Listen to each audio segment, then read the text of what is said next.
Hello guys, मैं हूं नवीन और शुरू करते हैं हमारी वीडियो की तरफ। और आज हम बात करेंगे सबसे एक बहुत ही यूज़फुल मिनरल की या फिर आप कह सकते हो मेटल की, जो कि बहुत ज़्यादा एक्सपेंसिव है और उसके बेसिस पे बहुत सारी चीज़ें हो रही हैं। वो है गोल्ड। गोल्ड क्यों इतना एक्सपेंसिव है और उसकी इतनी ज़्यादा सिग्निफिकेंस क्यों है?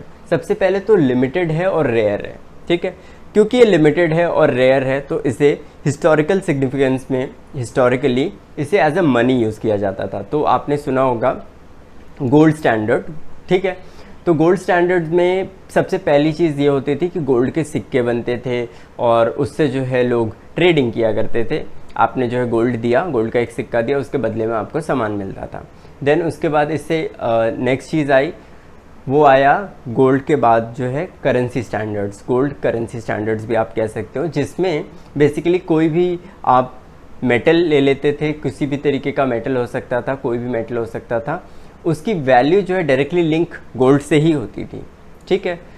बेसिकली आप किसी बैंक में वो सोना रख देते थे और उसके बदले में जो है एक कॉइन या फिर कुछ भी मिल जाता था, पेपर वगैरह, जो भी चीज़ जो है उसको डायरेक्टली लिंक कर रही हो वो मिल जाता था और उसके बदले में आप बाहर जा कर के कोई भी एक्सपेंसेस कर सकते थे। फिर आया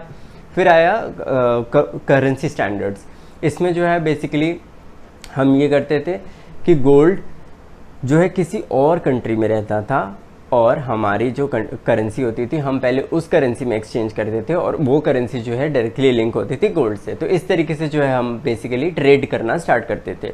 अब क्योंकि गोल्ड बहुत ज़्यादा हिस्टोरिकली यूज़ किया जाता था, उसी के बेसिस पे जो है हमारा पैसे छपते हैं, ठीक है। तो इसीलिए गोल्ड की सिग्निफिकेंस इतनी ज़्यादा है और रेयर है, लिमिटेड है, इसीलिए इसको ज़्यादा बनाया नहीं जा सकता, ठीक है। तो ये ज़्यादा इंपॉर्टेंट चीज़ है, इसीलिए एक्सपेंसिव है ये, क्योंकि एज अ मनी यूज़ किया जाता था इसे, और आज भी एज अ मनी ही यूज़ होता है ये। बस इसके बाद ये है कि इसकी जगह पर हम पेपर करेंसी यूज़ करते हैं, हम कॉइन्स यूज़ करते हैं जो कि इन्फीरियर मेटल्स होते हैं, वो यूज़ करते हैं इसके बदले में। लेकिन इसकी लिंकिंग जो है गोल्ड के साथ ही होती है। गोल्ड जितना है उतना ही आप जो है प्रिंट कर सकते हो, ठीक है। लेकिन कुछ गवर्नमेंट्स, कुछ बैंक्स ऐसे करते हैं कि प्रिंट ज़्यादा कर देते हैं और गोल्ड उसके बदले में कम होता है, जिसकी वजह से इन्फ्लेशन आता है। इसीलिए गोल्ड जो है इन्फ्लेशन में हेजिंग के लिए यूज़ होता है।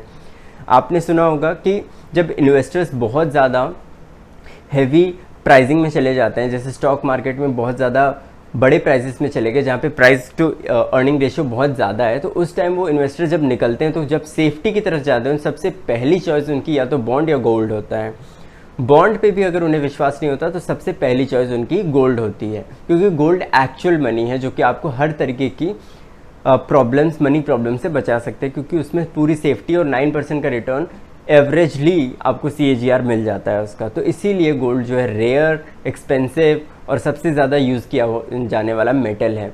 इसकी रिलायबिलिटी और वगैरह चीज़ें बहुत ज़्यादा, पहले सिग्निफिकेंस इसका बहुत ज़्यादा था, इसीलिए इसको एज अ मेटल यूज़ किया जाता था for trading, as a currency use किया जाता था फॉर अ ट्रेडिंग। इसी तरीके से हमारे लिए गोल्ड की सिग्निफिकेंस बढ़ गई और हम लोग जो है उसकी जगह पर, गोल्ड की जगह पर पेपर करेंसी जैसे कि रुपीज़, डॉलर, ये सब यूज़ करने लगे। भले ही उसके पीछे बैकिंग गोल्ड की कम है, लेकिन गोल्ड ज़रूर होता है हर करेंसी के पीछे, ठीक है। तो इस तरीके की चीज़ होती है, इसीलिए जो है आप यूज़ कर पाते हैं, इसीलिए इन्फ्लेशन आता है और उसी टाइम जो है इन्फ्लेशन की हेजिंग के लिए भी यूज़ होता है। तो ये सारी चीज़ें होती हैं, इसीलिए गोल्ड जो है बहुत ज़्यादा रिलेटेड है हमारी करेंसी के साथ, हमारे जो भी रेवेन्यूज़ हैं, जो भी हमारे पैसे हैं उनके साथ। तो ये सारी चीज़ें लिंक्ड हैं, इसीलिए जो है इसको बहुत ज़्यादा इम्पॉर्टेंट मेटल कहा जाता है और इसीलिए ये एक्सपेंसिव होता जाता है और इसीलिए इसके रिटर्न्स बढ़ते जाते हैं, ठीक है। तो ये चीज़ रहेगी। इससे रिलेटेड कोई भी कन्फ्यूजन है या फिर और भी ज़्यादा जानना चाहते हैं आप, तो डेफिनेटली मुझे बता सकते हैं, मैं एक और वीडियो इसके ऊपर बना सकता हूँ। Thank you so much.